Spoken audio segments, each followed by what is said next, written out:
আসসালামু আলাইকুম। ২ দিন আগে আমরা একটা মাদ্রাসায় কুরআনুল কারীম দিতে আসছিলাম। তখন একটা মাদ্রাসার শিক্ষার্থীরা বলছিল তাদের খেলার বল দরকার। তো এই বলটা নিয়ে আসিছি। তো চলুন বলটা আজকে ওদের উপহার দিব। আসসালামু আলাইকুম হুজুর, ভালো আছেন? আলহামদুলিল্লাহ ভালো আছেন? তোমরা ভালো আছো?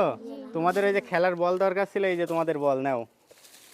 এটা তোমরা খেলবা প্রতিদিন বিকাল, হ্যাঁ? আর হুজুর ওই যে শিক্ষার্থীরা আরো কি মনে হয় বাইরে নাকি? জি আছে কিছু আপনার আজ শুক্রবার তো আর আসরের পরে সব একটু বাসায় টাসায় যায় তো আবার ওই যে বাসায় খেলার টাইমও এটা। হ্যাঁ এটা খেলার এই টাইম। যে ওরা হচ্ছে কিছু শিক্ষার্থী আছে ওই বাইরে খেলার মাঠে খেলতেছে। তো নাই এই যে এই জন্য এদের কাছে দিয়ে গেলাম। তোমরা ওইটা ইয়ে করো। হ্যাঁ হ্যাঁ, তোমাদের কাছে রাখো, তোমরা এটা দিয়ে খেলা খেলবা। তো তোমরা বল পেয়ে সবাই খুশি তো? আলহামদুলিল্লাহ। হ্যাঁ, এই বল নিয়ে তোমরা প্রতিদিন বিকালে খেলা খেলবা।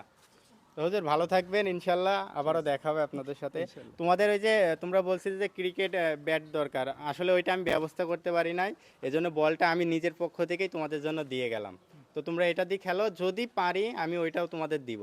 হ্যাঁ, আচ্ছা সবাই ভালো থাকবা।